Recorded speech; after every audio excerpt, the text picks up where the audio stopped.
तक का जो विषय हुआ उसको लेके किसी के मन में कोई प्रश्न हो तो पूछ लीजिए। जी आचार्य जी, मेरा एक सवाल है। जी जी, मैं रेनू बहादुरगढ़ से।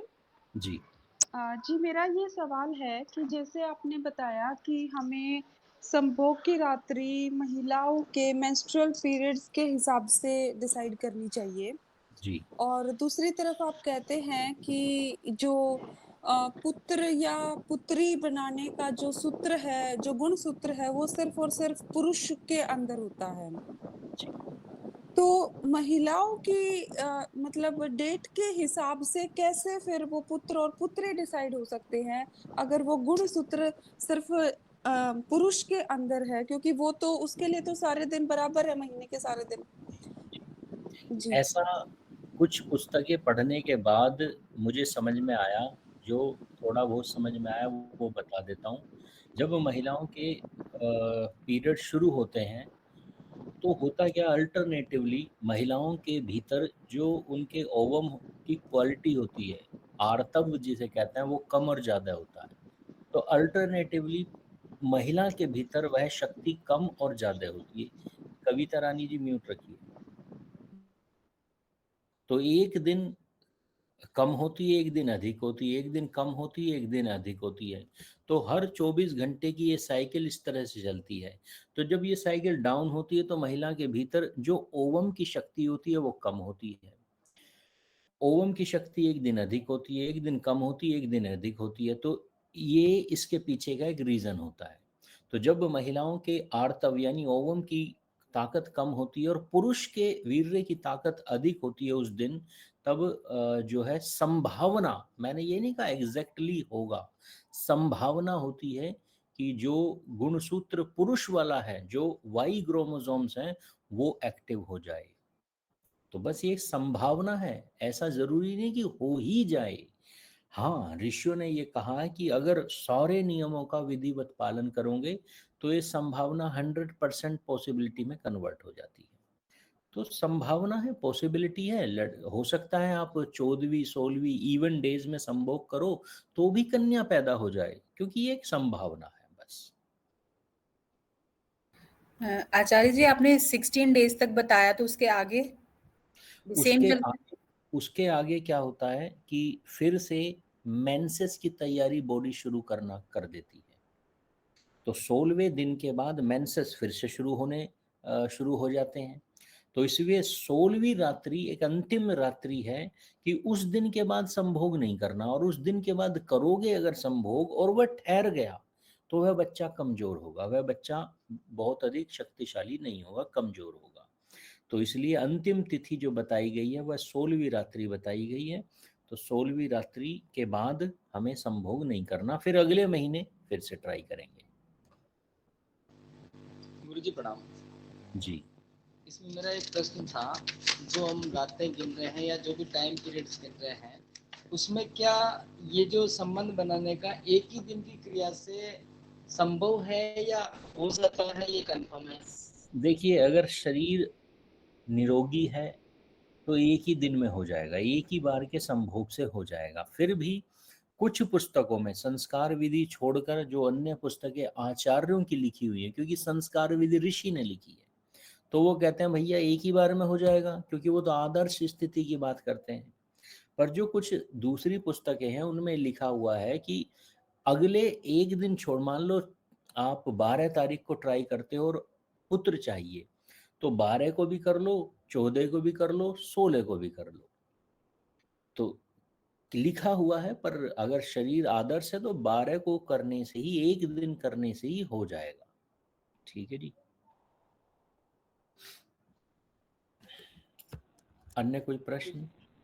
एक और वो लिंग परिवर्तन का चल रहा है आजकल, तो उसके बारे में क्या सुझाव आपका? लिंग परिवर्तन का यहाँ तो कोई विषय है ही नहीं, यहाँ तो गर्भाधान का विषय है। लिंग परिवर्तन तो ट्रांसजेंडर्स के लिए होता है, जब कोई ऐसी संतान पैदा हो जाए जो नपुंसक हो या बाइसेक्सुअल हो, तो वो अपना लिंग चेंज करवाते हैं, वो अलग विषय है, ये विषय नहीं है आज का। उस लिंग की बात नहीं कर रहा हूँ, जैसे लड़कियां कोई लड़का बन जाता है, फिर वो साथ में रहते हैं, ऐसी चर्चाएं चल रही है ना समाज में। मैं समझा नहीं, दोबारा बोलिए। जैसे कि दो लड़कियां मित्र हैं आपसी और अच्छा उसमें से लिंग परिवर्तन करा करके एक लड़की लड़का बन जाती है और एक लड़की लड़की रहती है, वो शादी कर लेते हैं। वो विषय नहीं है आज, वो तो मानसिक रोग है एक तरह से।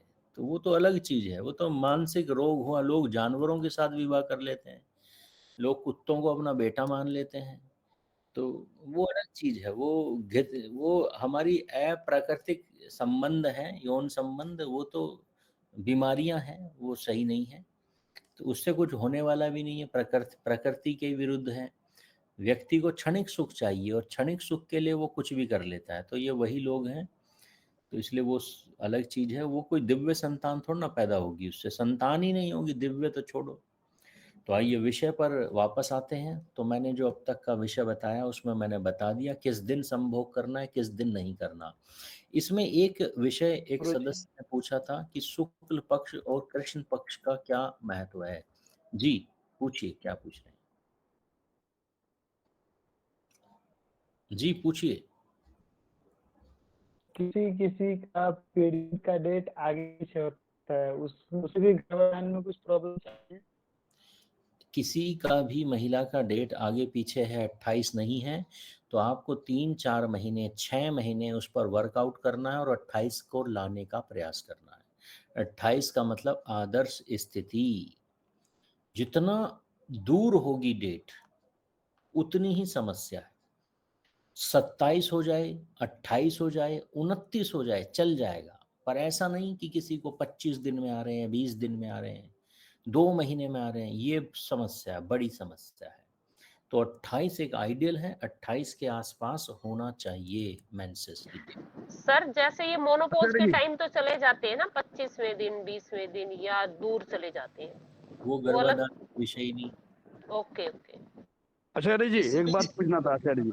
जी जी आचार्य जी, जो जैसे जिहादी लोग दर्जनों बच्चे पैदा करते हैं, जी तो हमारे एक बच्चे उनके बराबर है? आदर्श बच्चे अगर हो तो उनके बराबर है एक बच्चे? ये हमें भी अपना पॉपुलेशन बनाना चाहिए, हम सनातनियों को। अगर आप आदर्श स्थिति से बच्चा करोगे तो एक एक एक 100 पे भी भारी है अगर आदर्श स्थिति से करोगे। देखो, संख्या बल महत्वपूर्ण है, पर सबसे महत्वपूर्ण होता है बुद्धि बल।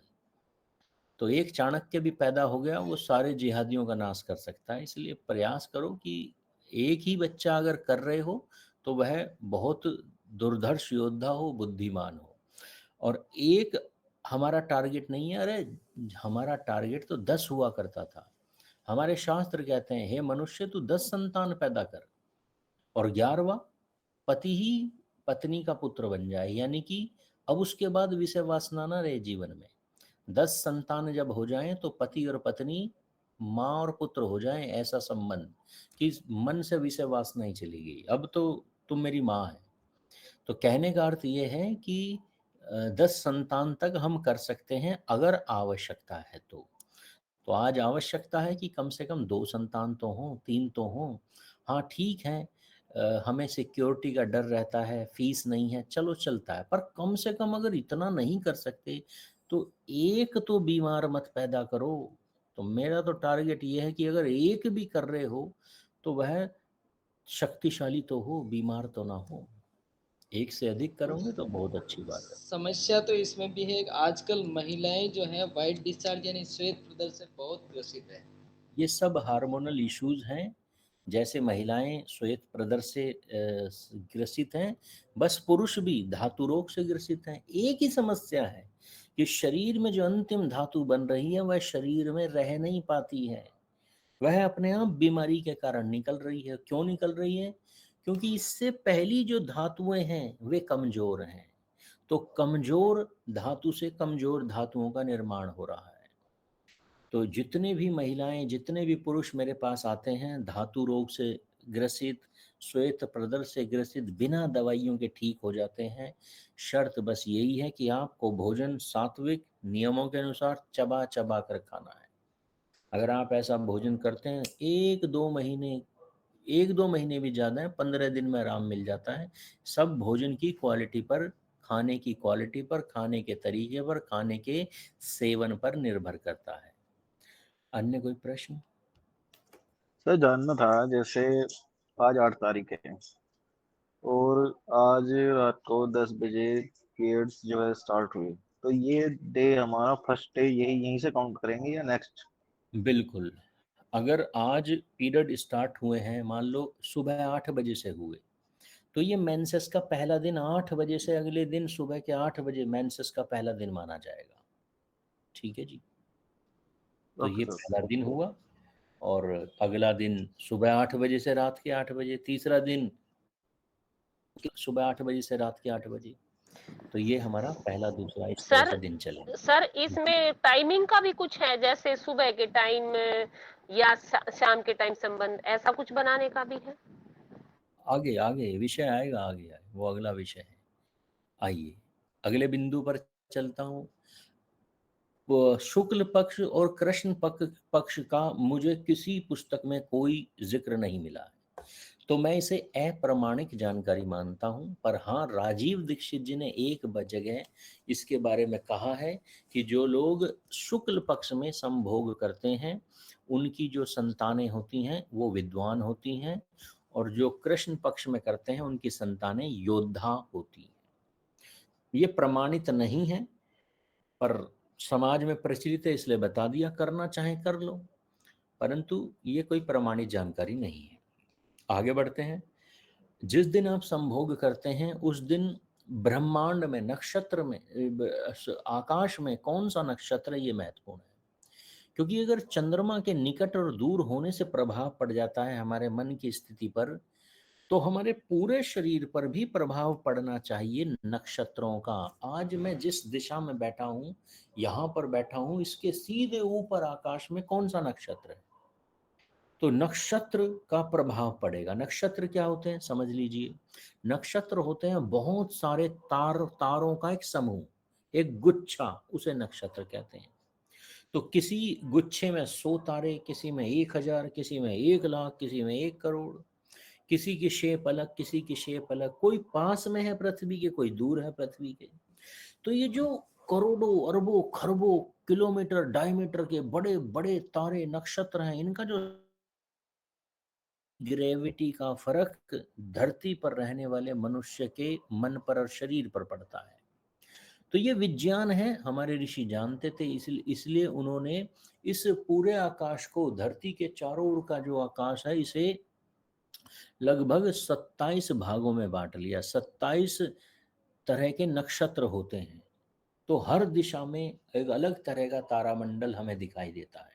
तो ऋषि कहते हैं जब ये तारामंडल हमारे चारों ओर हों तो ये याद ध्यान रखना है कि इनमें से कुछ तारामंडल ऐसे होते हैं कि जब ये हमारे सामने आते हैं, यानी उस दिन कैलेंडर में, पंचांग में 3 तरह के नक्षत्र अगर हैं, मृगशिरा, मूल और शतभिषा, अगर ये 3 में से कोई एक भी नक्षत्र है तो इस दिन संभोग नहीं करना, क्योंकि इसे नपुंसक नक्षत्र कहा गया।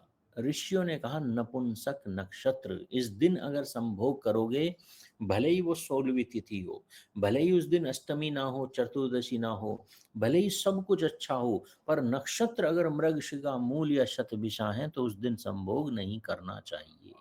इसके अलावा कोई से भी हो कर लो, पर 3 नक्षत्र नहीं करने चाहिए। ठीक है जी, आगे बढ़ते हैं। आचार्य जी एक बार दोबारा बताना तीनों के नक्षत्र नाम। बात बताइए सर। मृगशिरा, मूल और शतभिषा। जब आप पंचांग खरीद के लाओगे ना, अभी तो आप खरीद के नहीं लाए हो, तो खरीद के ले आओ, एक मिल जाएगा बाजार में। और कैलेंडर में एक बार चेक करना, कैलेंडर में नक्षत्रों के नाम होने चाहिए। मृगशिरा, मूल और क्या बोले सर?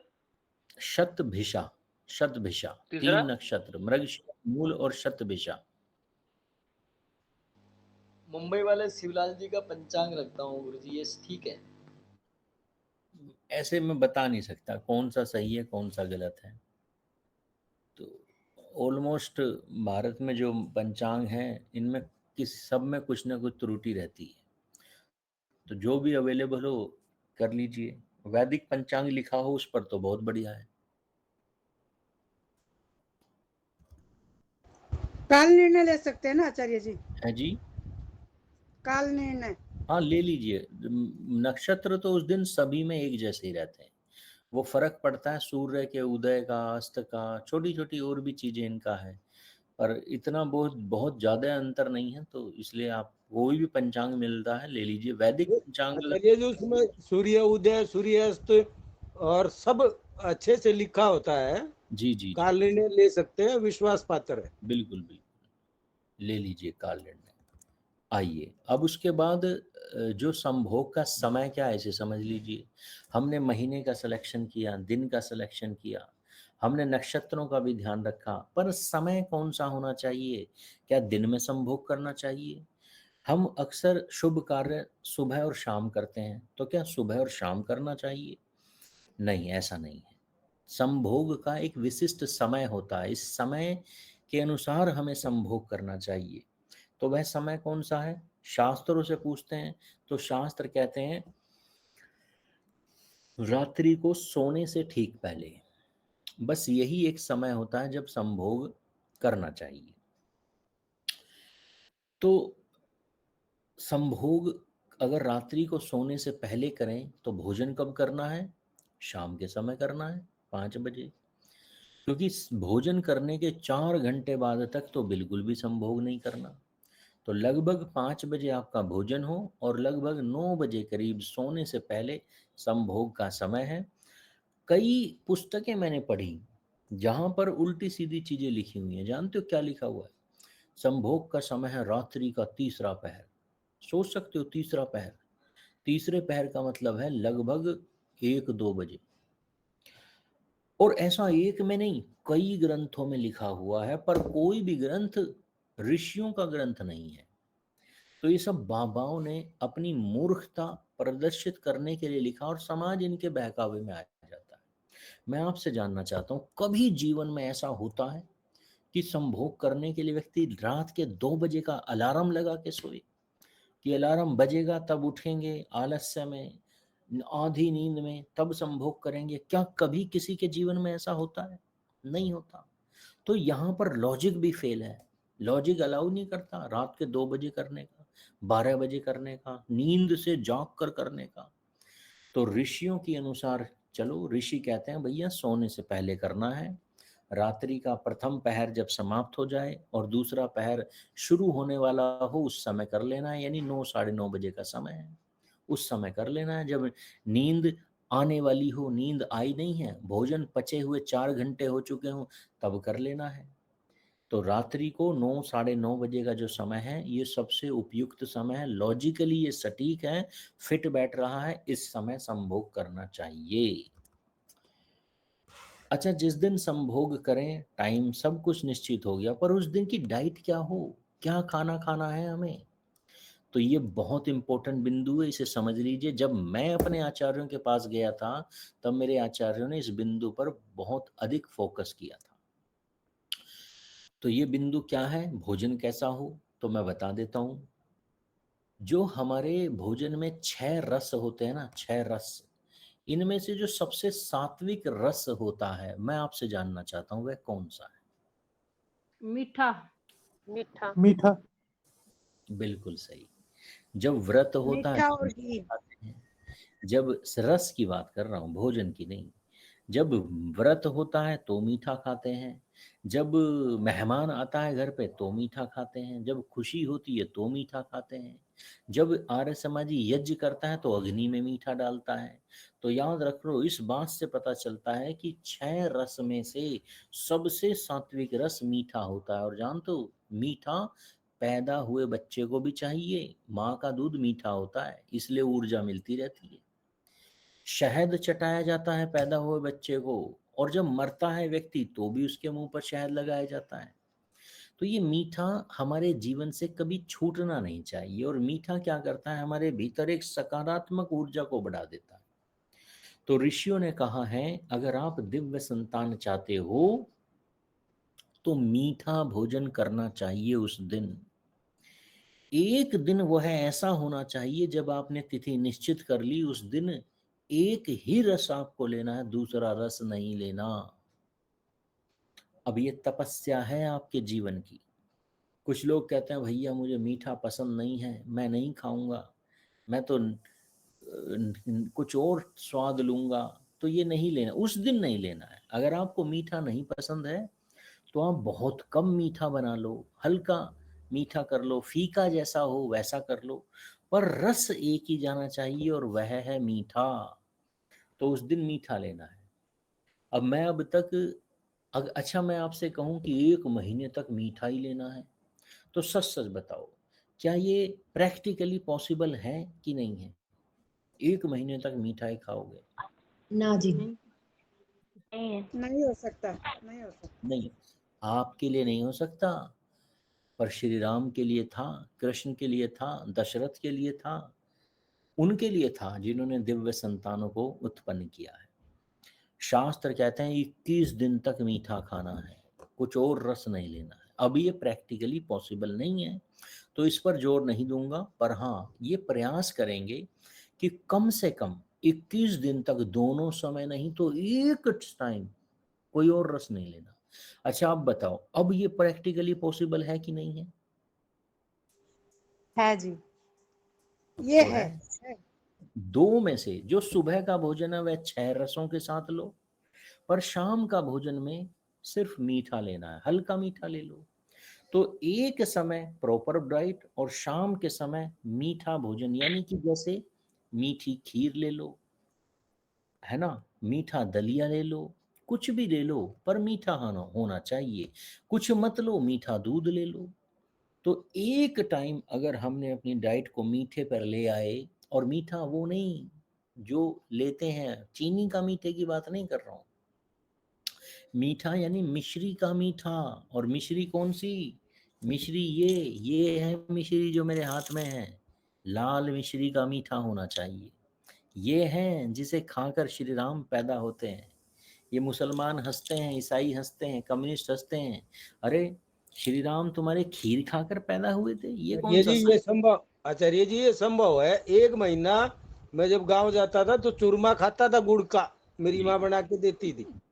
तो हमें कम से कम 21 दिन का एक टारगेट लेकर चलें, और 21 दिन में शाम का भोजन कोई और रस नहीं होना चाहिए, उसमें मीठा होना चाहिए। कहते हैं ना, जब दशरथ ने पुत्रेष्टि यज्ञ किया तो यज्ञ में से अग्नि मानव का रूप लेकर आई और खीर दी खाने के लिए। ये झूठी बातें हैं, पर इनके पीछे की साइंस को समझना, तर्क को समझना है। हमने कहानी को ज्यों का त्यों मान लिया। अरे कहानी ज्यों की त्यों सच नहीं होती, उसके पीछे एक छुपा हुआ साइंस होता है, उसे समझिए।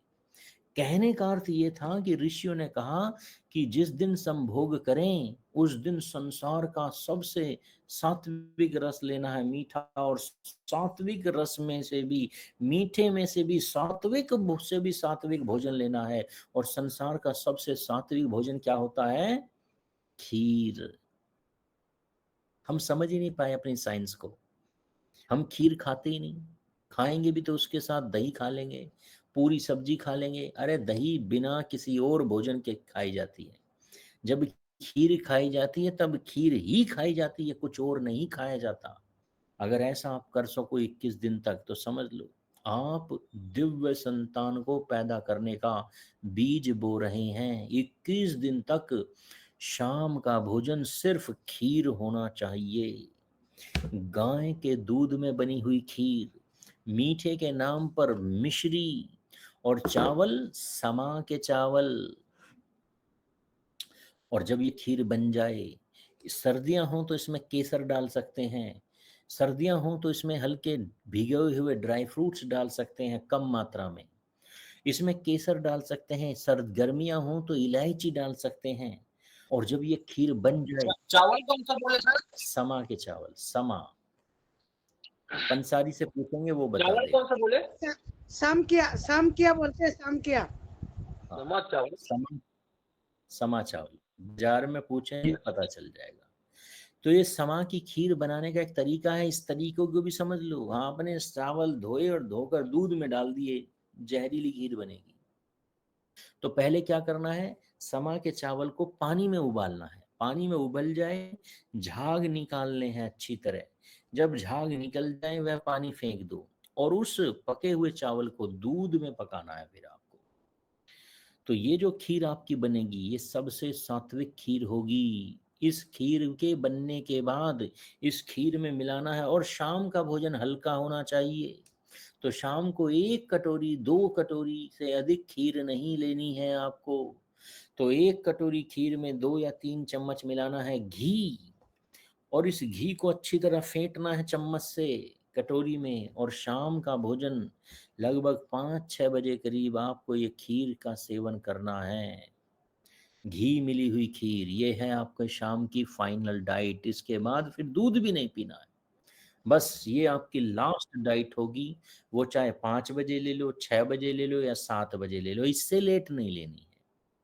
तो उस दिन 21 दिन तक इसका ये करो। अगर नहीं कर पाओ तो उस दिन, जिस दिन हम संभोग कर रहे हैं उस दिन ये नियम बना लो कि न तो सुबह और न शाम कोई और रस नहीं जाना है। उस दिन मीठा ही खाना है। तो सुबह के समय दूध पी नहीं सकते, खीर खा नहीं सकते। तो सुबह के समय क्या खाना है? तो सुबह के समय हमें खाने हैं मीठे चावल। जो आर्य समाजी मीठे भात के रूप में अग्नि में डालते हैं वो चावल खाइए। घी में बनने के बाद चावल झाग निकाल कर जो बने उसमें घी मिलाकर, सौंफ इलायची मिलाकर, ड्राई फ्रूट्स डालकर उन्हें हल्का हल्का सा सेक लीजिए।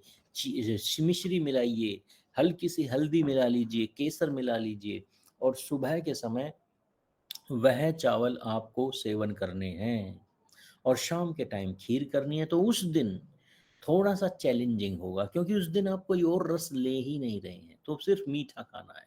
आपको मीठा नहीं पसंद तो हल्का मीठा डालिए, मीठा पसंद है तो अपने स्वाद के अनुसार डालिए, पर उस दिन सिर्फ मीठा ही खाना है। अगर मीठा खाएंगे तो उस दिन आपका शुक्र धातु सर्वश्रेष्ठ क्वालिटी की होती है, सबसे सात्विक होती है।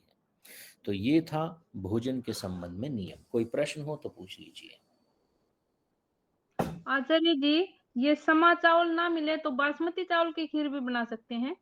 जो चीज मिल रही है हर जगह उसके लिए क्यों मैं कहूँ कि ना मिले? तो मिल रही है, हर जगह मिल रही है, गली गली में मिल रही है। एक जाओ पंसारी के पास, उससे पूछो भैया वो जो चावल दे दो जो व्रत में खाते हैं, वो दे देगा। ये तो व्रत में खाए जाने वाले चावल हैं, सब जगह मिलेंगे। तो भी बारीक खाए नहीं आचार्य ये जी। सामकिया बोल रही है ना बहन जी, सामकिया बोल रही है। क्या नहीं खाया आपने कभी? या सम्मक के चावल। वो उपवास में खाते वही है।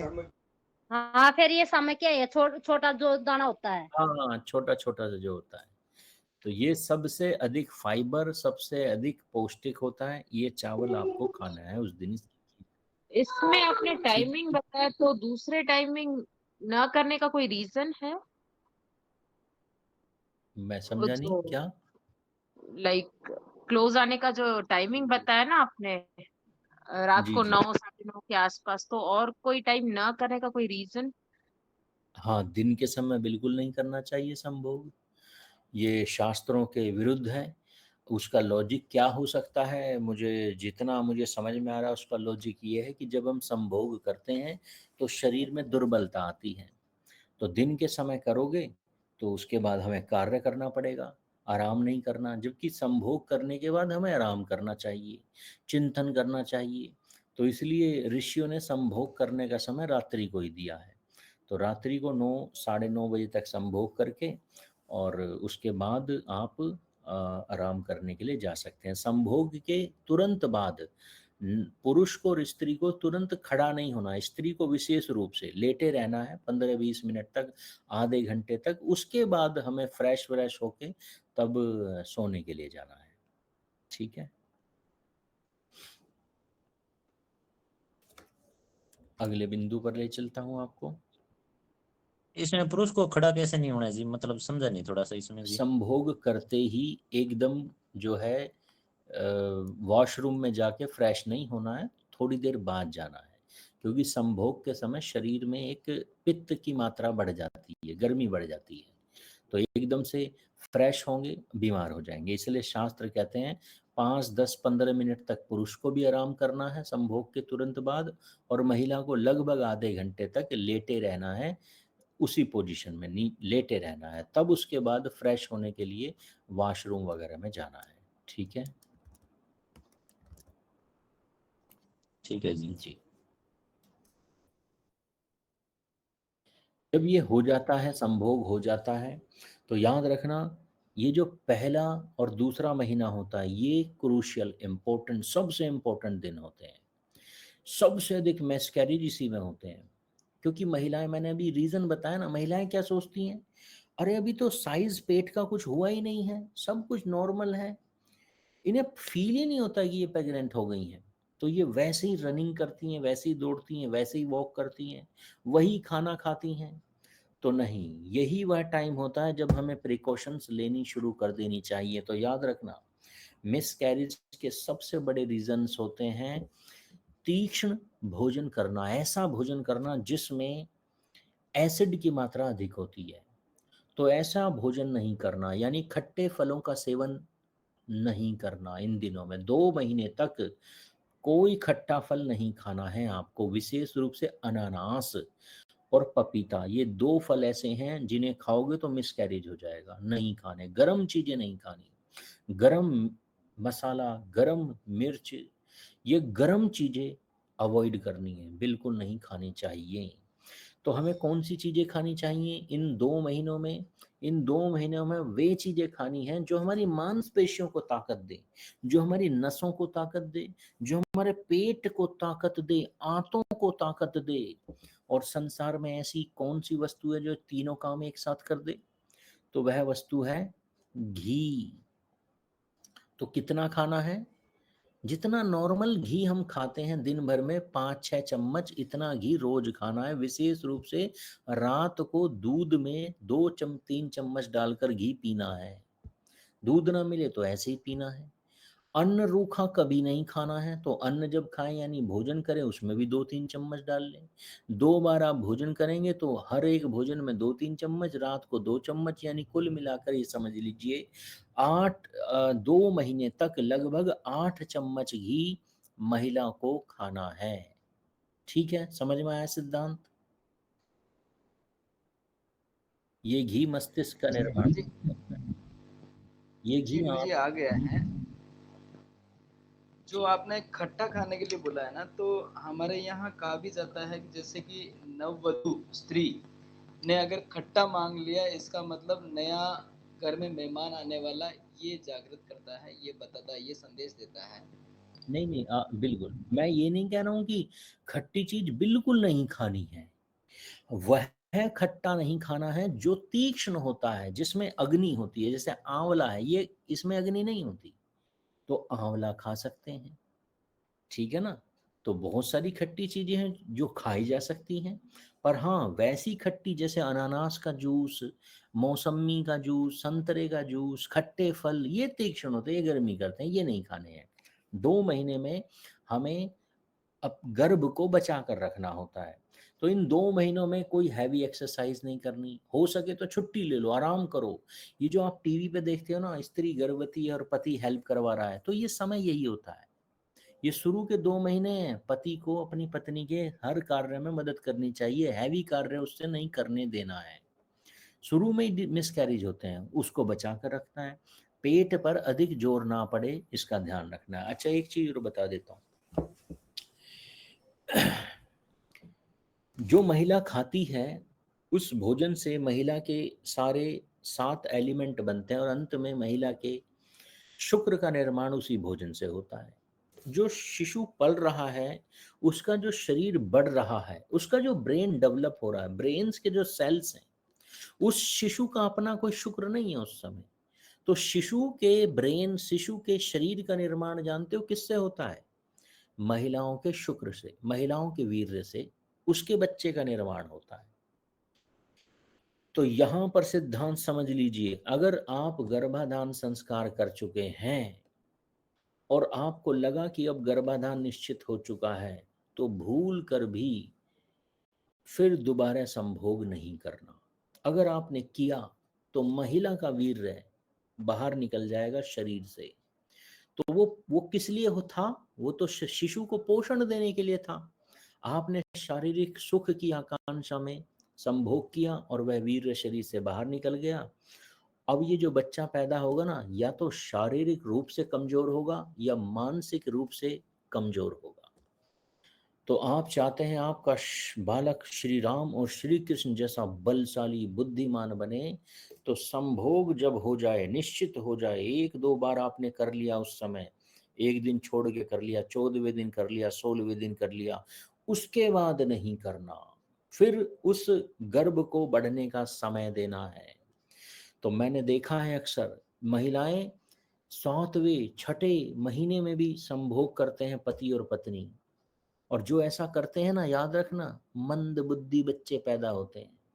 जितने मंद बुद्धि हैं संसार में, इनसे पूछ कर देख लेना, भरोसे में लेके, क्या गर्भवती जब महिला थी तब भी संभोग करते थे? वो कहता हाँ भैया करते थे।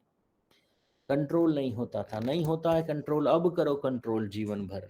एक मंद बुद्धि संतान को पालो। तो आप चाहते हो राम और कृष्ण हो, तो नियंत्रण रखना सीखो अपनी काम वासना पर। गर्भवती महिलाएं हो जाए उसके बाद भूल से भी संभोग नहीं करना। ये एक सिद्धांत है, इसे अच्छी तरह समझ लीजिए।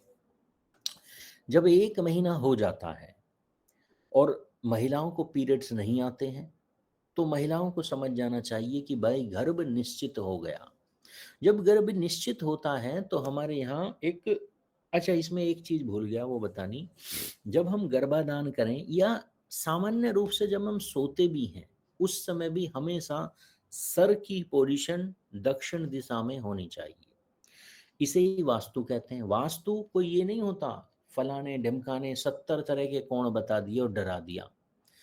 केवल 4 चीजें होती हैं वास्तु में, इसका ध्यान रखें। घर में धूप प्रॉपर हो, पानी ताजा हो, हवा घर में आती हो और सोने की डायरेक्शन दक्षिण दिशा। तो जिस दिन संभोग करेंगे उस दिन भी और सामान्य जीवन में भी सर दक्षिण दिशा की तरफ करके सोना है। तो गर्भ में शिशु की ग्रोथ अच्छी होती है। शिशु पागल नहीं होता, शिशु चंचल नहीं होता।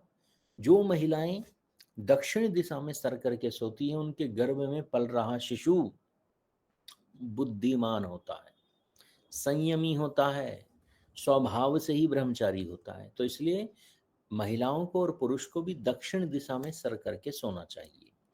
अब बात आ जाती है पहले महीने पर। महीना जब पूर्ण हो जाता है तो निश्चित हो गया कि गर्भ निश्चित हो गया है।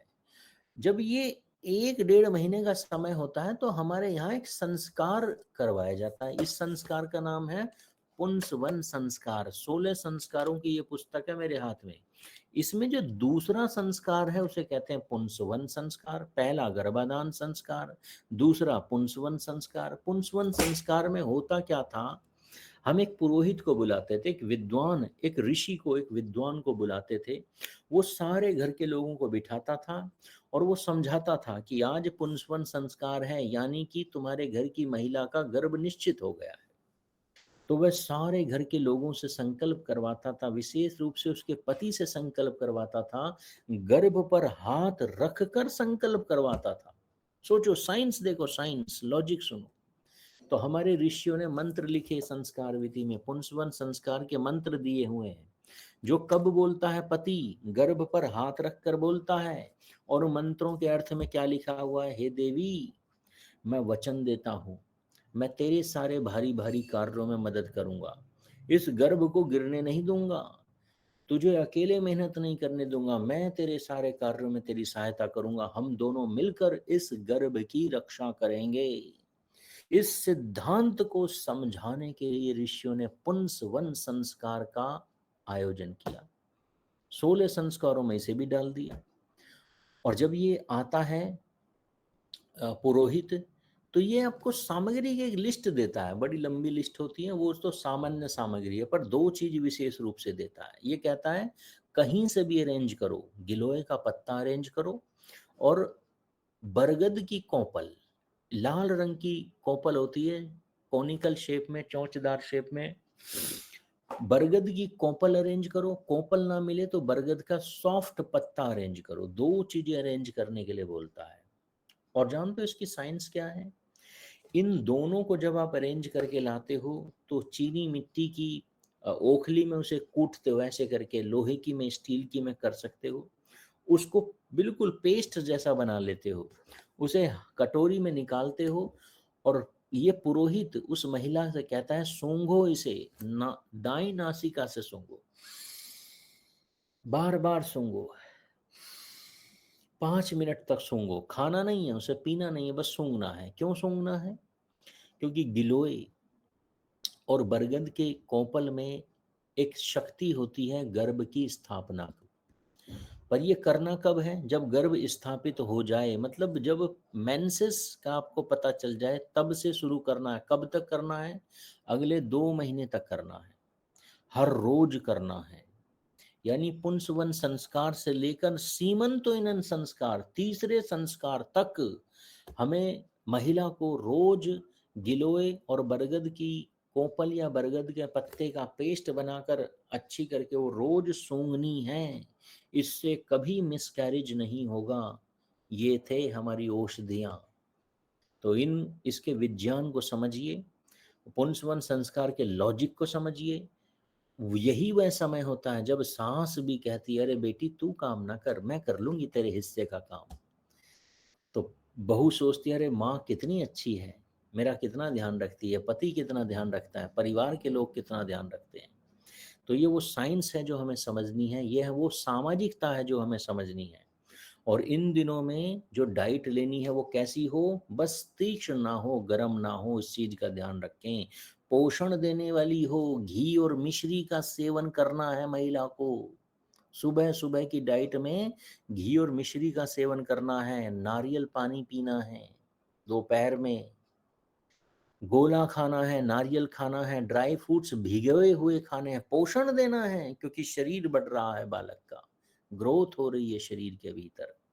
गर्म चीजें नहीं खानी, ड्राई फ्रूट्स भी खाने हैं तो भिगो कर खाने हैं। बादाम कभी भी बिना छिलका उतारे नहीं खाना है, छिलका उतार कर ही बादाम खाने हैं। तो ये है पुंसवन संस्कार। पुंसवन संस्कार के बाद चौथे महीने में संस्कार करते हैं हम सीमंतोइनन संस्कार। फिर से पुरोहित आता है घर में। इस बार पुरोहित क्या करेगा? परिवार के लोगों के साथ साथ वो पहले से बोल देता है कि रिश्तेदारों को भी बुलाओ। तो माँ को भी बुलाते हैं, लड़की की माँ को बुलाते हैं, लड़की के भाई को बुलाते हैं, लड़की के परिवार को बुलाते हैं। अब सीमंतोइनन संस्कार तो हम मनाना छोड़ दिया हमने, हम गोद भराई संस्कार करने लगे। तो ये क्या है गोद भराई संस्कार? ये सीमंतोइनन संस्कार का बिगड़ा हुआ स्वरूप है वही, पर बिगड़ा हुआ स्वरूप है। असली संस्कार का नाम ही भूल गए। अच्छा बताओ, गोद भरे संस्कार में सारे रिश्तेदार आते हैं कि नहीं आते हैं? लड़की का भाई, लड़की की माँ, लड़की के माँ बाप सब आएंगे, लगभग सारे रिश्तेदार बुलाए जाते हैं। विशेष रूप से कौन?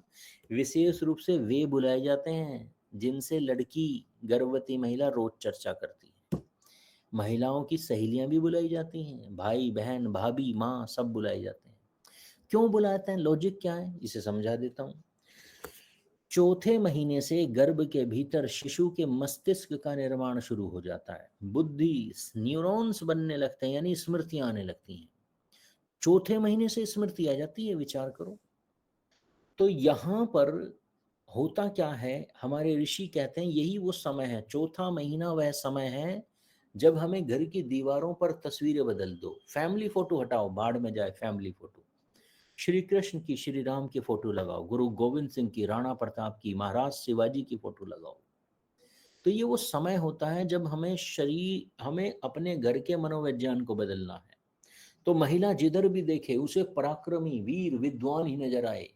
तो जैसा वो सोचती है वही विचार, वही स्मृतियों के रूप में शिशु के मस्तिष्क में जाते हैं और वही शिशु बनने लगता है। इसी समय हमें करना पड़ता है गोद भराई, यानी कि सीमंतोइनन संस्कार। अब सीमंतोइनन संस्कार में आकर पुरोहित ये विज्ञान समझाएगा कि आपको अच्छा सोचना है, आपको अच्छा विचार करना है।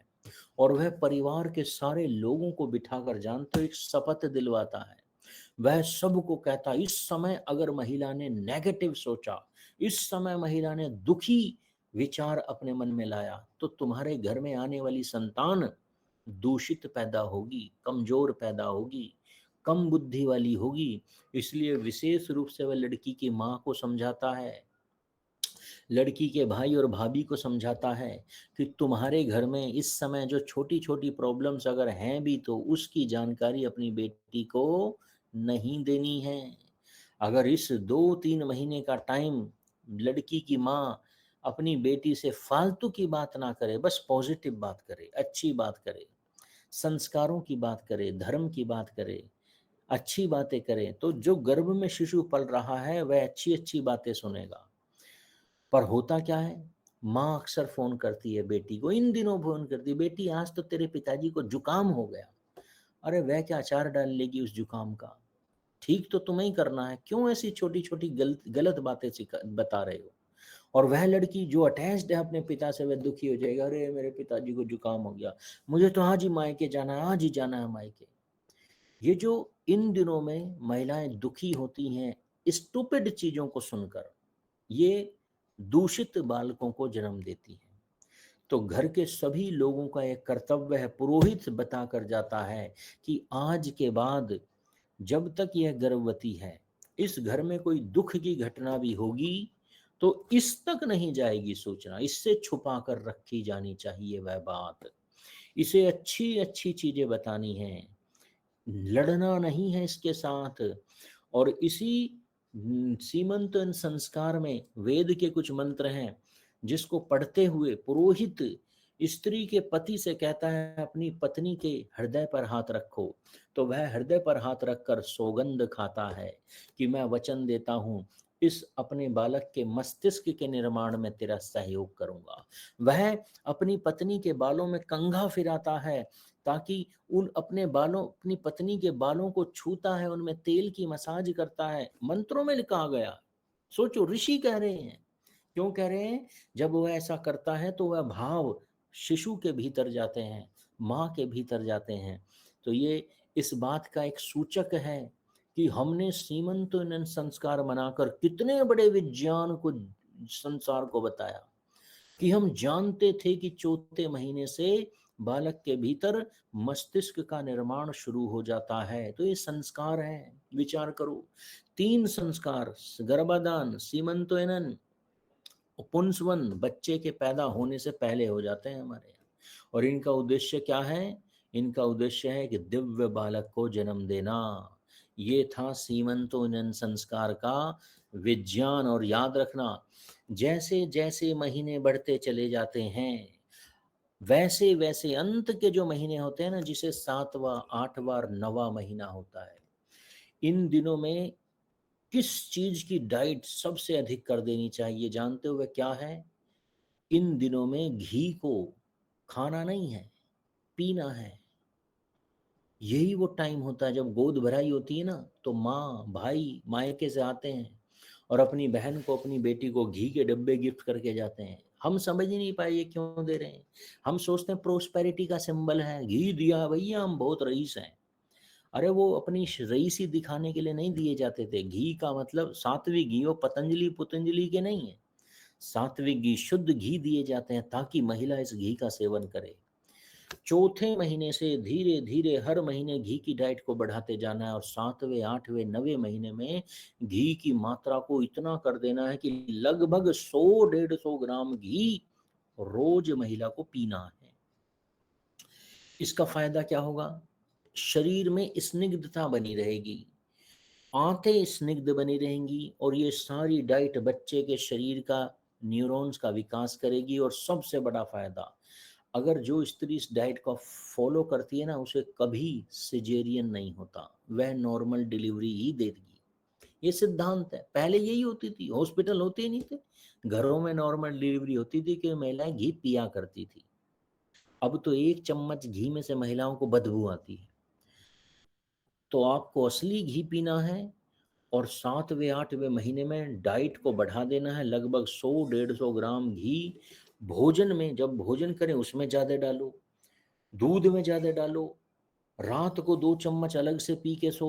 अगर आपने घी की डाइट को बढ़ा लिया तो आप सिजेरियन कभी नहीं होगा, नॉर्मल डिलीवरी होगी, एक दिव्य संतान पैदा होगी।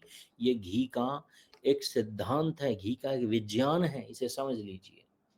फिर भी अगर ऐसी सिचुएशन आ जाती है कि सिजेरियन बन रहा है, तो आयुर्वेद के आचार्य कहते हैं देसी गाय के गोबर को, ताजा निकले हुए गोबर में 1 गिलास पानी मिलाओ उसे छान लो 7-8 परतों में, कपड़े की ताजा ताजा गोबर का रस वह पिला दो, आधे घंटे में नॉर्मल डिलीवरी हो जाएगी। तो ये कुछ सिद्धांत थे, ये कुछ सूत्र थे जो पहली महिलाएं, पहले लोग जानते थे, इसलिए हॉस्पिटल हमने बनाए नहीं, कभी जरूरत ही नहीं पड़ी, घर में ही सारी चीजें हो जाती थी। तो यहाँ पर गर्भाधान, सीमंतोनन, पुंसवन संस्कार का सिद्धांत मैंने बता दिया। और एक चीज और छूट गई, वो भी बता देता हूँ। ये जो लास्ट के महीने होते हैं ना, 8वां और 9वां महीना, इस महीने में अगर महिला ने आराम किया तो सिजेरियन होगा ही होगा। यही वो महीने होते हैं जब सास कहती है चल उठ, पोछा लगा घर में, और बहू क्या सोचती है, बड़ी दुष्ट है मेरी सास। अरे वो दुष्ट नहीं है, वो तुम्हारा भला सोच रही है, वो जानती है पहले दूसरे महीने में आराम करवाना है और 8वें 9वें महीने में काम करवाना है। तो बैठ कर पोछा लगाना, धीरे धीरे पर काम जरूर करना, वॉक करनी पर करनी जरूर है, धीरे धीरे करो पर करो। स्ट्रेचिंग एक्सरसाइज आप यूट्यूब पे सर्च करो, प्रेगनेंसी योगा, वो जो एक्सरसाइज दी जाती है ना, वो स्लो मोशन में करनी है, पर वो एक्सरसाइज आपको 7वें 8वें महीने से करनी है, बहुत धीरे धीरे करनी है। वो पैरों में, मांसपेशियों में, जंघाओं में, गर्भाशय में की मांसपेशियों को ताकत देने वाली हैं। अगर ताकत होगी तो नॉर्मल डिलीवरी होती है। इसीलिए हर सांस कहती है कि चल झाड़ू लगा, पोछा लगा, वॉक करके आ, घूम के आ, सब्जी लेके आ। यही वह समय है जब महिलाओं को लेटना नहीं है, खाली यूं ही खाली पीली में सोना नहीं है। आपको थोड़ी सी मेहनत करनी है, वॉक करनी है और अपने शरीर को थोड़ा सा कष्ट देना है, एक्सरसाइज करनी है, स्लो मोशन, स्लोली करनी है, हर चीज पर करनी जरूर है। यहाँ पर ये तीनों संस्कार का विज्ञान समाप्त होता है, ये क्लास समाप्त होती है। किसी के मन में कोई प्रश्न हो तो पूछ सकते हैं। आचार्य जी, गर्भवती महिला को भोजन कितने टाइम करना चाहिए? देखिए, जब हार्मोन्स बदलते हैं तो मैं बता देता हूँ, जब हार्मोन्स बदलेंगे तो केवल 2 टाइम भूख नहीं लगेगी, 4 टाइम भी लग सकती है, 5 भी लग सकती है। हाँ, अगर आप उसे भोजन नहीं देंगे तो मूड बदलेगा, इरिटेशन होगा। तो गर्भवती महिलाओं को जब भूख लगे, अगर उसे लगे, खुद से फील हो कि गलत समय भूख लग रही है, तो कंट्रोल करने का प्रयास करे, पर फिर भी लगे कि नहीं हो रहा है कंट्रोल, तो उसे भोजन कर लेना चाहिए। पर हाँ, इतना ध्यान रखें कि गर्भवती महिलाओं को हमेशा सुपाच्य भोजन करना चाहिए, हैवी भोजन नहीं करना चाहिए, सुपाच्य करना चाहिए। 3-4 बार भी कर वो मांग रही है तो करना चाहिए। जब हमारे गर्भवती महिला गर्भ धारण हो जाता है तो उसके मूड स्विंग होते हैं, हार्मोन्स बदलते हैं, तो क्रेविंग होती है मीठा खाने की। तो याद रखना, उस समय अगर आपने उसे मीठा दे दिया, चीनी का, डालडा का, वनस्पति का, रिफाइंड का, तो ये जो भी खाएगी ना बच्चे के शरीर में जाएगा। नहीं देना है ऐसा मीठा। तो क्या करना है, आपको घर में पहले से ही 24 घंटे के लिए तैयारी करके रखनी है, मीठा बना कर रखना। और सबसे सात्विक मीठा जानते हो क्या होता है? बूंदी के लड्डू, बेसन के लड्डू। ये लड्डू आपको घर में हमेशा रखने हैं। ये ठंडे होते हैं, ये पोषण देते हैं, अच्छे होते हैं, ये ताकत देते हैं, ताकतवर लड्डू होते हैं। तो बेसन के लड्डू, चने के लड्डू बना, बहुत सारे तरीके होते हैं इसे बनाने के। तो ये आपको घर में रखने हैं। और महिला को जब भी मीठे की क्रेविंग हो, मन करे मीठे का, तड़प उठे, तो इसे सात्विक मीठा ही लेना है, बाजार का मीठा नहीं खाना है, ये ध्यान रखना है। अन्य कोई प्रश्न? ये घी का तो सुपाच्य नहीं माना जाएगा आचार्य जी? सुपाच्य भोजन माना जाएगा घी का, हैवी नहीं माना जाएगा ना? घी संसार का सबसे सुपाच्य भोजन होता है। पर बात यह है कि जो घी हमें मिलता है ना बाजार में, ये घी है ही नहीं और ये पचता ही नहीं, तो घी बदनाम हो गया समाज में। अरे घी संसार का सबसे अच्छा। मुझे बताओ सुशीला जी, जब बच्चा पैदा होता है तो पिता सोने की सलाखा से घी में डुबोकर उसके जीभ पर लिखता है ओम। तो घी से ही क्यों लिखता है?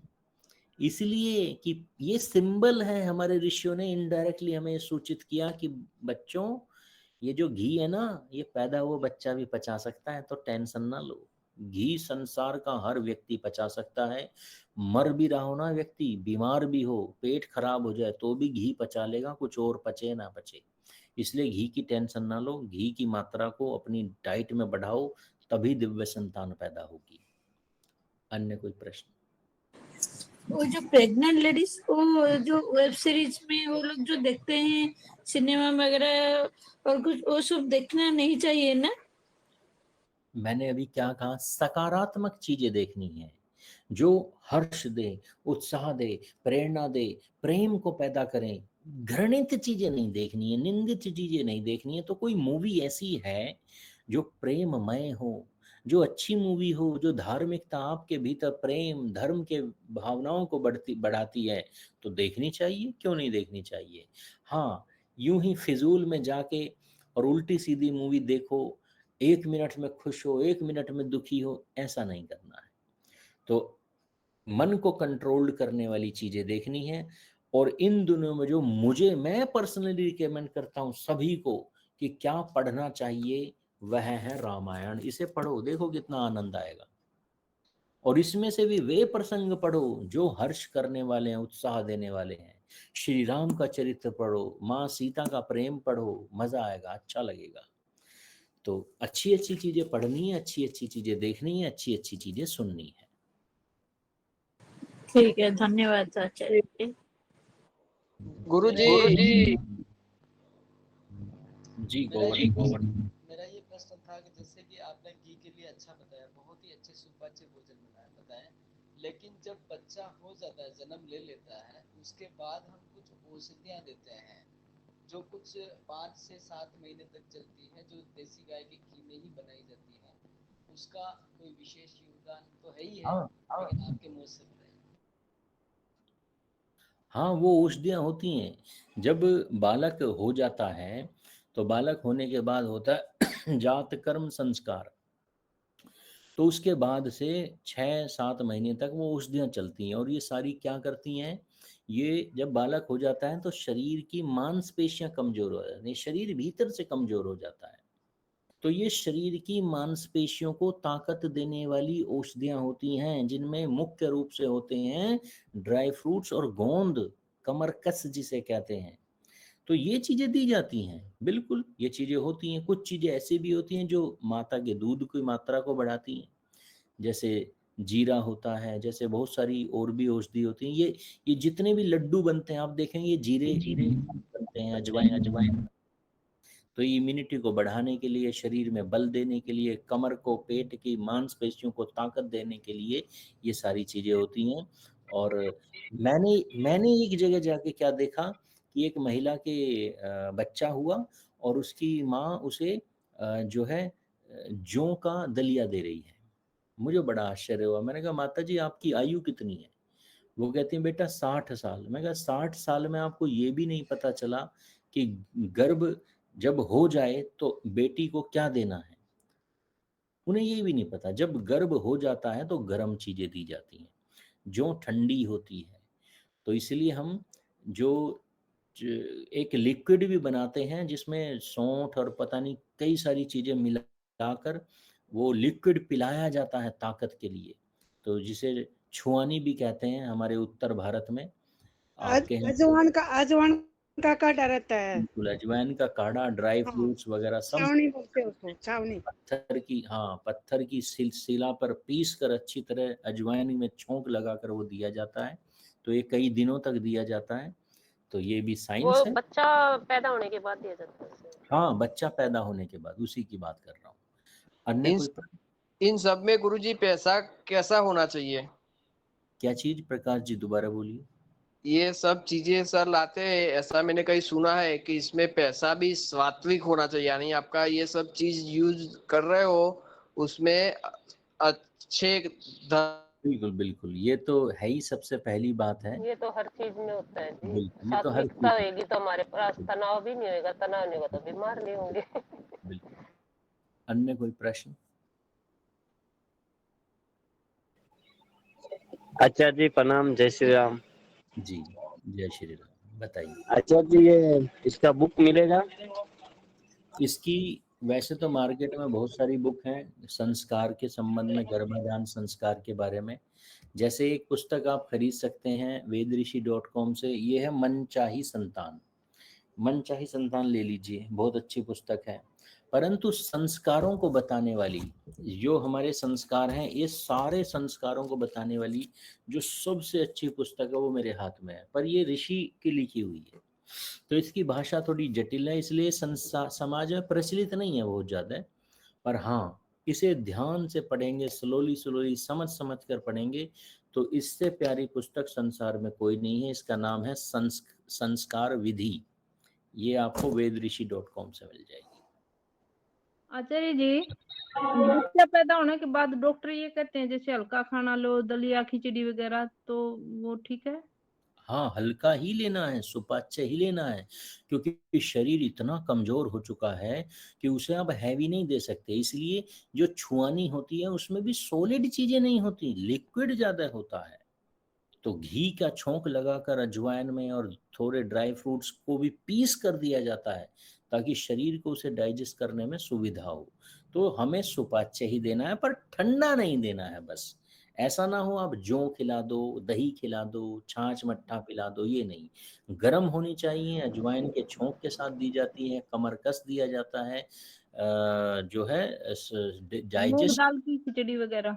वो ठंडी होती है, तो उसके बारे में अच्छा, मैं नहीं कह पाऊंगा कि वो देनी चाहिए।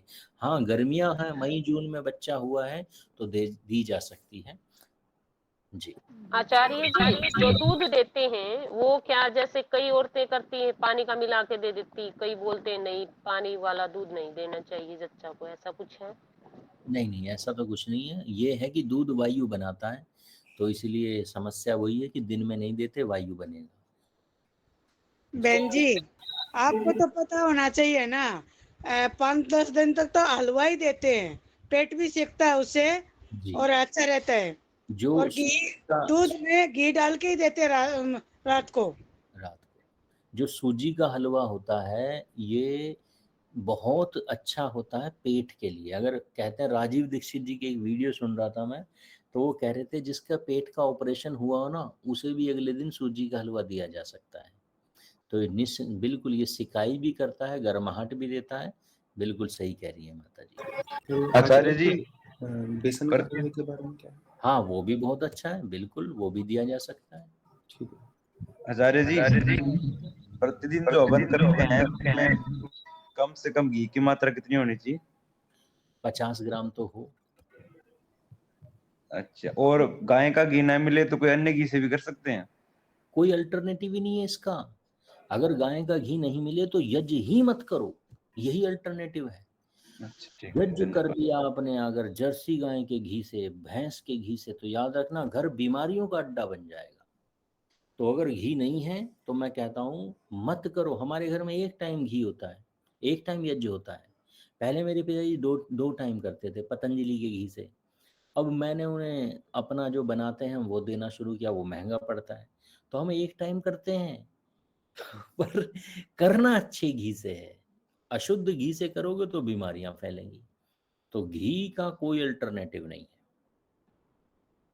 सर, जैसे ये बोलते हैं कि औरतें 9वें महीने में ही घी देती है जा करके। अभी पीछे कोई औरत प्रेग्नेंट थी, मैंने कहा उनका घी स्टार्ट कर दो, तो वो कहते नहीं 9वें में ही शुरू करेंगे, क्योंकि 9वें में ही जाके बोलते हैं। ऐसा कुछ है? मैं बता तो रहा हूँ लॉजिक क्या था। लॉजिक यही था कि 9वें महीने में ज्यादा देंगे तो नॉर्मल डिलीवरी होगी। तो अब उन्होंने इस सिद्धांत को समझा नहीं, रट लिया कि नॉर्मल डिलीवरी चाहिए तो 9वें महीने में।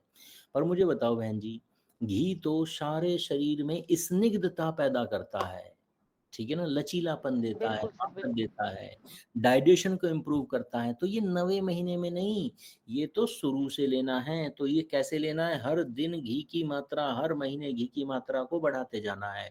9वें महीने में तो पीना है पीना। जब डिलीवरी के लिए जाते हैं तो पिला देते हैं घी, समझ आई? तो यस सर। उससे पहले 7वें महीने से 7वां 8वां महीने में घी की मात्रा को बहुत अधिक बढ़ा देना है।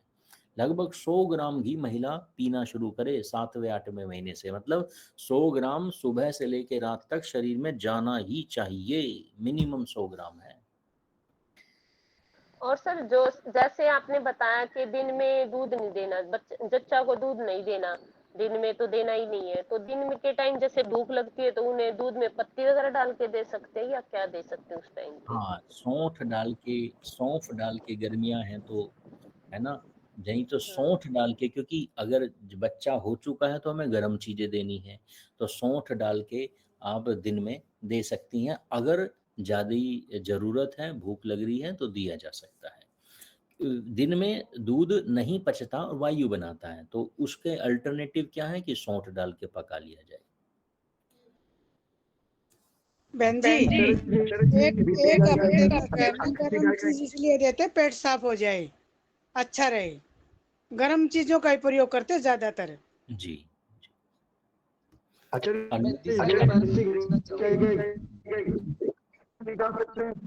नितेश जी दोबारा बोलिए, आवाज नहीं आई आपकी। देसी गाय क्या घी डायरेक्ट क्रीम से निकाल सकते हैं? नहीं, अगर क्रीम से निकालोगे तो वो बटर ऑयल हो जाएगा, वो काम नहीं करेगा। उसका मेल्टिंग पॉइंट अधिक होता है, वह शरीर में जमेगा, कोलेस्ट्रॉल बनाएगा, तो वो उपयुक्त नहीं है। वह बिलोकर ही बनना चाहिए। घी बनाते समय एक प्रोसीजर है, वह होनी चाहिए, और वह क्या है? फर्मेंटेशन, अर्थात खमीर उठना, अर्थात दही जमना। अगर दही नहीं जमी तो वह जो घी मलाई से निकल रहा है, क्रीम से निकल रहा है, वो सीधे सीधे जहर है। तो घी हमेशा फर्मेंट करके ही निकालना है, तभी वह अमृत बनेगा। हम सबको अब तो गाय रखनी पड़ेंगी आचार्य जी इस तरीके से। बिल्कुल रखनी, खुद ना रख सको तो रखवाओ। हाँ रखो, हाँ ये भी है, गौशाला में ज्यादा से ज्यादा दान दें। बिल्कुल, आसपास कोई व्यक्ति परिचित हो जो गाय पालता हो, उसे कहो भैया एक गाय मैं दूंगा तुझे दान के स्वरूप, पैसे नहीं लूंगा। जब आप दान दोगे ना, गौशालाओं को दान दोगे, जो गोपालक हैं उन्हें गाय दान दो सीधे, और देखो कितना बढ़िया व्यवस्थाएं बनती है। जन्म शादी में 20 लाख रुपए खर्च कर देता है व्यक्ति, पर 50,000 की गाय नहीं देगा किसी गौशाला को दान। तो पहले इसलिए जमाने में गाय दान दी जाती थी आचार्य जी। ये तो दी जाती थी, तो जो पाल, अब राजा गाय नहीं पालेगा, राजा युद्ध लड़ेगा, प्रशासन चलाएगा, तो वह क्या करेगा? वह गाय पलवाता था। मैं गाय नहीं पाल सकता, मैं इंजीनियर रहा हूँ, मुझे तो इतनी सी धूल लग जाए मुझे इरिटेशन होती है, मैं नहीं पाल सकता गाय। तो मैंने क्या किया, अपनी सारी पूंजी गाय पलवाने में लगा दी।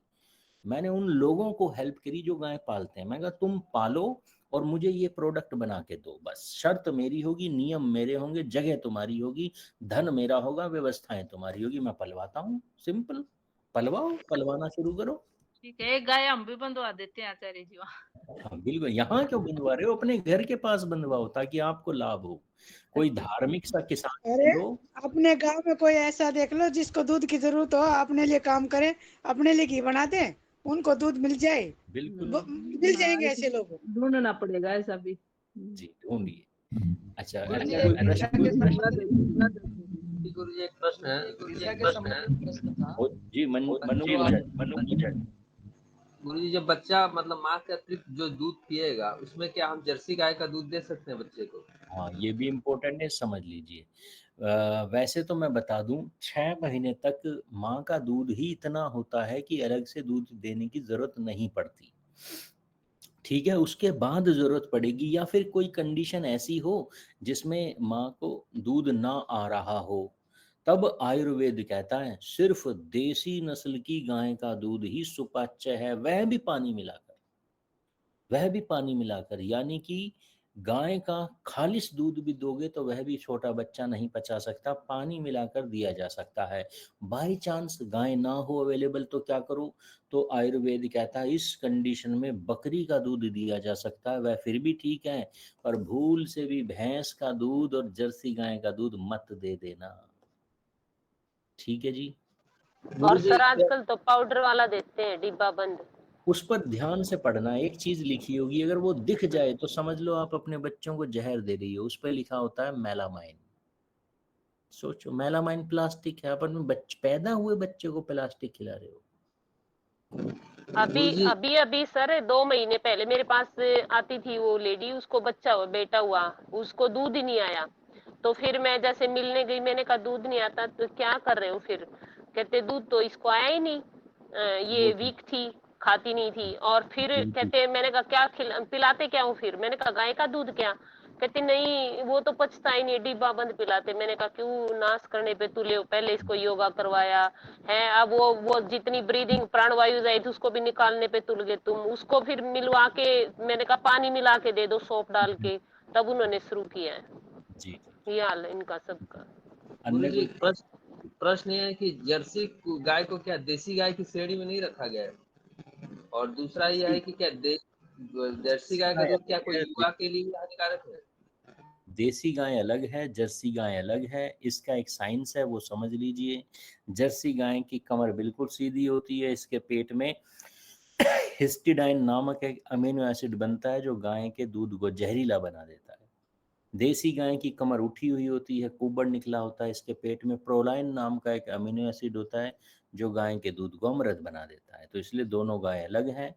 एक गाय जो है देसी गाय वो परम पिता परमात्मा ने बनाई है, और जो जर्सी गाय है ये डीएनए मॉडिफाइड डीएनए है, ये मनुष्य ने डीएनए मॉडिफाइड करके बनाया है। तो इसलिए ये सही नहीं है। ये जैसे जीएमओ फूड होता है ना, वैसे ये जीएमओ गाय है, इसका दूध नहीं पीना चाहिए। अन्य कोई प्रश्न? दिशा के संबंधित एक थोड़ा सा मुझे समझा दीजिएगा। जी हालांकि आपने कहा था कि उत्तर की तरफ पैर और दक्षिण की तरफ सिर रखना चाहिए, लेकिन कुछ जगहों पे ये भी कहा जाता है पूर्व पश्चिम भी रखना चाहिए। हाँ, वो आइडियल, मैंने आपको आइडियल सिचुएशन बताई, दक्षिण दिशा में सर करना है। अगर घर का कुछ वास्तु नक्शा कुछ ऐसा हो कि दक्षिण की तरफ सर करके नहीं सो पा रहे हैं, उधर बेड नहीं जा पाएगा, तो आप पूर्व दिशा में भी कर सकते हैं। तो वो एक वर्क अराउंड है, वो एक काम चलाऊ सिचुएशन।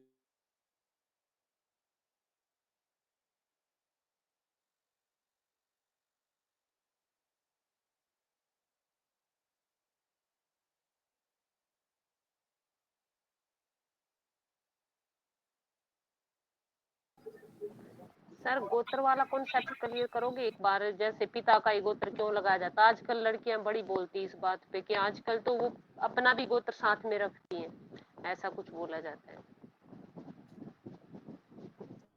नेटवर्क की थोड़ी प्रॉब्लम थी, वो डिस्कनेक्ट हो गया था मैं। जी, कोई प्रश्न हो दोबारा पूछिए।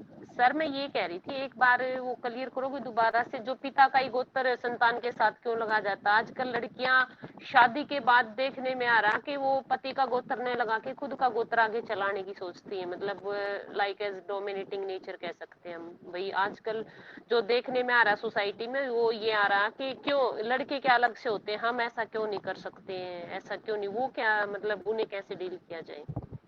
मूर्खता का कोई इलाज नहीं है संसार में, क्योंकि आजकल जो एजुकेशन हमें दी जाती है ना, ये टेक्निकल एजुकेशन है, ये हमें रोटी कपड़ा मकान के लिए दी जा रही है। अब गोत्र के पीछे भी एक साइंस है, अब इसे पढ़कर नौकरी थोड़ी ना मिलेगी, तो लड़कियां इसे समझना नहीं चाहती। उन्हें ये ईगो, मैंने कल मनोविज्ञान की जो क्लास थी उसमें एक चीज बताई थी, जब स्त्री पुरुष बनने की होड़ सोच लगने लगती है ना, पुरुष हमेशा हर सिचुएशन को लड़कर सोल्व करना चाहता है, क्योंकि उसका शरीर ऐसा है, उसके एड्रेनल ऐसा है, हार्मोन्स। महिलाओं में नहीं होता एड्रेनल, उसे तो जबरदस्ती बनाना पड़ेगा, क्रोध है नहीं स्वभाव से वो क्रोधी, पर उसे पुरुष जैसा बनना है, पुरुष का गोत्र चाहिए, पुरुष जैसा बनना है, उसे जो है बहुत सारी चीजें पुरुषों से टक्कर लेनी है, तो उसे सक्सेस नहीं मिलेगी, सफलता नहीं मिलेगी। तो क्यों? मैं रास्ते में एक लड़की जा रही थी, उसने मुझे नमस्ते करी, मैंने कहा क्या हाल है बेटा? तो कहती है मैं अच्छा हूँ। मैं अच्छा नहीं हूँ, अच्छी हूँ। ऐसा क्यों कह रही हो? तो कह रही नहीं मैं लड़की नहीं, मैं लड़का हूँ। तो तुम्हें लड़की होने पर ही गर्व नहीं है? तुम क्या काम कर सकती हो? तुम डीमोरलाइज्ड हो, तुम्हें स्त्री होने पर ही गर्व नहीं है। तो इसलिए जो है ये सारी स्टुपिडिटी है। उन्हें गोत्र का साइंस नहीं पता, साइंस पता हो तो उन्हें समझ में आ जाए कि गोत्र वही होगा जो चलते चले आ रहे हैं, उसे आप बदल नहीं सकते, बदलोगे समस्याएं आएंगी। हाँ सर मैं यही कह रही थी कि जैसे गोत्र जो आपने बताया ना पिता का ही क्यों लगता है, उसके ऊपर एक बार दोबारा से प्रकाश हाँ, डालिएगा। पिता का इसलिए लगता है क्योंकि पुरुष को पैदा करने की कैपेसिटी पिता में होती है। अब एक स्त्री का गोत्र क्या है? मान लो भारद्वाज है एक स्त्री का गोत्र, तो यानी भारद्वाज कौन हुआ? उसके परदादा हुए भारद्वाज, यानी पिता के पिता के पिता के पिता के पिता के पिता, उसके पर दादा हुए भारद्वाज। अब हुआ क्या, इसके भीतर जो स्त्री बनने का गुण आया, स्त्री बनने का जो गुण आया वो कहाँ कहाँ से आया, आधा तो आया पिता से और आधा आया माता से, पर ये पता नहीं कि कौन सा पिता से आया कौन सा माता से आया। पर एक वही एक पुरुष है जिसका गोत्र है भारद्वाज, तो उसके भीतर जो पुरुष बनने का गुण आया ये पूरी की पूरी तरह पिता की तरफ से आया है, पूरी की पूरी तरह पिता की तरफ से। हर पुरुष में एक स्त्री भी होती है, अर्धनारीश्वर स्वरूप है हमारा। हमारे भीतर पुरुष नारी से भी तो कुछ आया है, माँ से भी कुछ आया है, पिता से भी आया है। तो मेरे भीतर जो स्त्रियों वाली चीजें आई हैं किसी के भी भीतर, वो कहाँ से आई, वो पिता से भी आ सकती हैं और माता से भी आ सकती हैं, वो डिसाइडेड नहीं है। पर पिता के गुण तो पिता से ही आएंगे और माता के गुण पिता से भी आ सकते हैं, माता से भी आ सकते हैं। तो इसलिए स्त्रियों के गोत्र स्त्रियों वाले नहीं होते, मतलब गोत्र जो है हमारे महिलाओं वाले नहीं हो सकते, ये पुरुषों के ही होते हैं, क्योंकि पुरुषों की परंपराएं लंबे समय तक चलती रहती हैं, शुरू से आखिर तक चलती हैं। महिलाओं का डिसाइड ही नहीं है कि महिलाओं के भीतर महिलाओं के गुण पुरुष से आ रहे हैं या स्त्रियों से आ रहे हैं, इसलिए महिलाओं के गोत्र नहीं होते।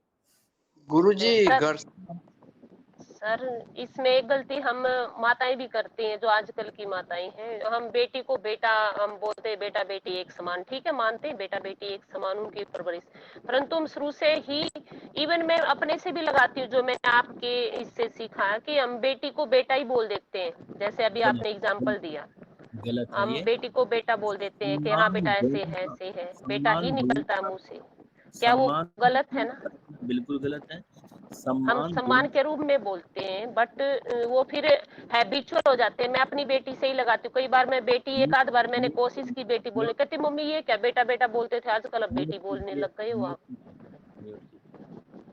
देखिए सम्मान देने का अर्थ ये नहीं होता कि मैं राजा को जाके, किसी देश के राजा को स्त्री बोलने लगूं कि तुम राजा नहीं रानी हो, तुम तो महारानी हो, मैं अपने पिता को माता कहकर पुकारूं, ठीक है ना ये, या किसी गुरु को मैं कहूँ अरे तुम गुरु नहीं तुम तो साक्षात परम ब्रह्म हो, तो ये सम्मान नहीं है, ये मूर्खताएं हैं।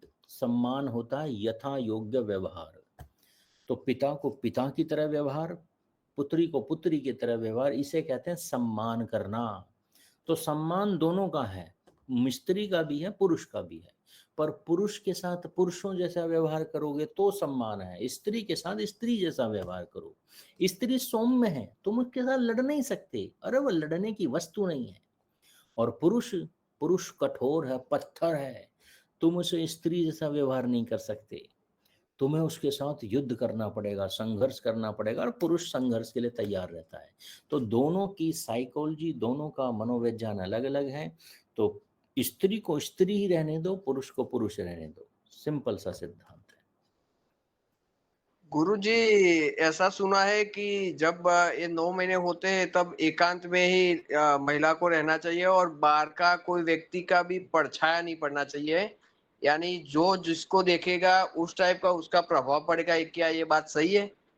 ये केवल 9वें महीने की बात नहीं है, प्रभाव पड़ने वाली बात तो चौथे महीने से शुरू हो जाती है, जब मस्तिष्क का निर्माण शुरू होता है। तो प्रभाव पड़ने वाली बात तो मैं आपकी सहमत हूँ, ठीक है ना, कि उन दिनों चौथे महीने से उस महिला को किसी भी उल्टे सीधे व्यक्ति से इंट्रोडक्शन नहीं करवाना है। कि घर में, मेरे घर में अगर कोई स्त्री गर्भवती है तो मैं चाहूंगा ही नहीं कोई कांग्रेस का नेता घर में आए, मैं नहीं चाहूंगा मेरी पत्नी या मेरे घर की कोई महिला मुलायम सिंह का फोटो देखे, मैं नहीं चाहूंगा, क्योंकि फर्क पड़ता है भाई। तो मैं चाहूंगा सज्जनों का, अच्छे लोगों की फोटो देखे, अच्छे लोगों का वो करे। हाँ, दूसरी बात जो आप करें, एकांत में रहना दे, वो ये जो स्वभाव होता है ना, जब जब गर्भवती महिला होती है, इसके मूड का किसी को पता नहीं होता, इतने स्विंग होते हैं, इसलिए तो ये संस्कार करवाए जाते हैं, पुंसवन सीमंतन, ये बिठा के यही तो सिखाया जाता है, पंडित यही तो बताता है, अरे भाई इसके मूड दिन में 10 बार स्विंग होंगे, बुरा नहीं मानना, टॉलरेट करना है। मेरी पत्नी, मुझे पता ही नहीं था जब मेरी पत्नी गर्भवती हुई, मुझे नॉलेज ही नहीं थी, और वो मैं सोचता था अबे अभी तो ये अच्छी थी, अब एकदम से गुस्सा क्यों हो गई। जो वो अच्छी होती थी तो एक दिन उसने मुझे समझाया, अरे पता है जब मैं गुस्सा होती हूँ तो मैं दिल से नहीं होती हूँ, मैं हार्मोन्स के अकॉर्डिंग होती हूँ, तो तुम्हें क्या करना है? मैंने कहा बताओ क्या करना है? वो कहते बस टॉलरेट करना है। मैंने कहा चलो टॉलरेट ही करेंगे। तो इसलिए याद रखना, ये जो एकांत है या कुछ है, ये तो मूड्स के ऊपर है। स्त्री चाह रही है एकांत निवास तो एकांत देना है। स्त्री चाह रही है भैया मेरा तो मन कर रहा है कि आप लोग झूमो नाचो गाओ या मुझे पिकनिक पे ले जाओ, तो पिकनिक पे ले जाओ सावधानी पूर्वक। तो उन दिनों महिलाओं के मूड्स को दबाना नहीं है जबरदस्ती, मूड्स को एंजॉय करने दो। उनके मूड्स दिन में 10 बार बदलेंगे, वो गुस्सा भी करेंगी, क्रोध भी करेंगी, तो सहन कर लो क्रोध को, पलट के जवाब मत दो, क्योंकि वो नहीं चाहती कि आप पलट के जवाब दो। वो हार्मोन्स बदल रहे हैं, कभी कोई हार्मोन बन रहा है, कोई और बन रहा है, तो मूड्स बदलेंगे, आपको उन मूड्स को सहन करना आना चाहिए। अन्य कोई प्रश्न? इन दिनों में सर पुरुष को बाहर घूमने के लिए जाना चाहिए या नहीं जाना चाहिए? केयर करने के लिए, कोई उसकी केयर करने के लिए किसी को छोड़ रहे हो तो चले जाओ घूमने, अदरवाइज साथ रहोगे तो ज़्यादा अच्छा है। क्योंकि इन दिनों महिलाओं के मन में जो मैंने कहा ना मूड स्विंग होते हैं, खाने का मन कर गया, घूमने का कर गया, मूवी देखने का कर गया, तो महिला अपनी सास ससुर से तो बताएगी नहीं, देवर देवरानी से तो बताएगी नहीं, तो वो पति से बताएगी, और पति है नहीं तो उसे बुरा लगेगा। तो इन दिनों पति को साथ होना चाहिए, लॉजिकली साथ होना चाहिए। अन्य कोई प्रश्न?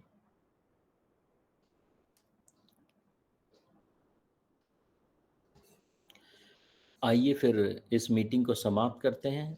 मेरी प्रार्थना है एक छोटा सा वीडियो कल बनाकर जरूर भेजिए, ये आपको क्लास कैसी लगी, इसका समाज पर क्या प्रभाव पड़ सकता है। अगर सारे सनातन धर्मियों को ये क्लास करवाई जाए, प्रयास किया जाए, तो सनातन धर्म के लोगों के जीवन में क्या बदलाव आएगा।